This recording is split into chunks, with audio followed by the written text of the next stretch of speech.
ഒരു പഴം വരട്ടിയതാണ് ഉണ്ടാക്കുന്നത്. അതിന് ഞാൻ 3 ഏത്തപ്പഴം എടുത്തിട്ടുണ്ട്, നല്ല പഴുത്ത പഴമാണ്. പിന്നെ നെയ്യ് എടുത്തിട്ടുണ്ട്, പഞ്ചസാര എടുത്തിട്ടുണ്ട്. പഞ്ചസാര നിർബന്ധമില്ല, മധുരം കൂടുതൽ വേണമെങ്കിൽ പഞ്ചസാര ഇട്ടാൽ മതി. പിന്നെ പഞ്ചസാര ഇടുമ്പോൾ ഒരു ബ്രൗൺ കളറും കിട്ടും, അതിന് വേണ്ടിയിട്ടാണ് പഞ്ചസാര എടുത്തിരിക്കുന്നത്. ഈ പഴം തൊലി കളഞ്ഞിട്ട് നല്ലോണം അരിഞ്ഞെടുക്കണം, ചെറുതായിട്ട് അരിഞ്ഞെടുക്കാം. പഴം ഇപ്പം ഞാൻ ചെറുതായിട്ട് അരിഞ്ഞുകൊണ്ട് വന്നിട്ടുണ്ട്. വട്ടത്തിൽ അരിഞ്ഞാലും മതി, വഴറ്റാൻ എളുപ്പത്തിനാണ് ചെറുതാക്കി അരിഞ്ഞത്. പാൻ ചൂടായിട്ടുണ്ട്, നമുക്ക് നെയ്യ് ഒഴിച്ചു കൊടുക്കാം. ആദ്യം കുറച്ച് നെയ്യ് ഒഴിക്കാം.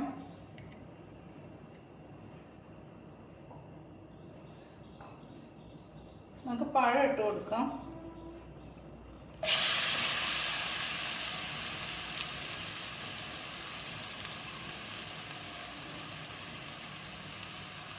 ഇളക്കി കൊടുക്കാം.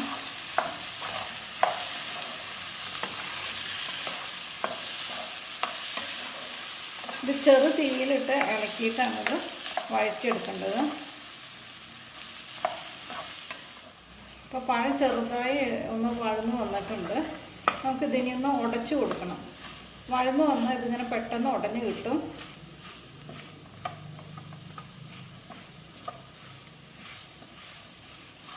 ഇതുപോലെ നല്ലതുപോലെ ഉടച്ചു കൊടുക്കുകയല്ല.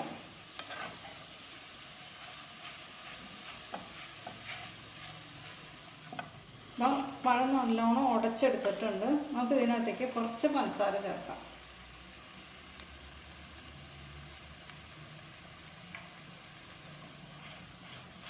ഇളക്കി യോജിപ്പിക്കാം.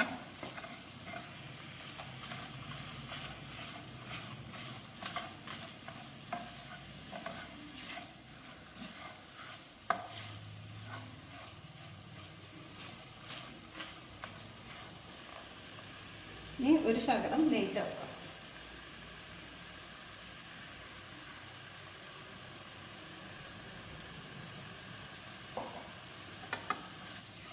ഇത് ഇളക്കി വരട്ടിയെടുക്കണം.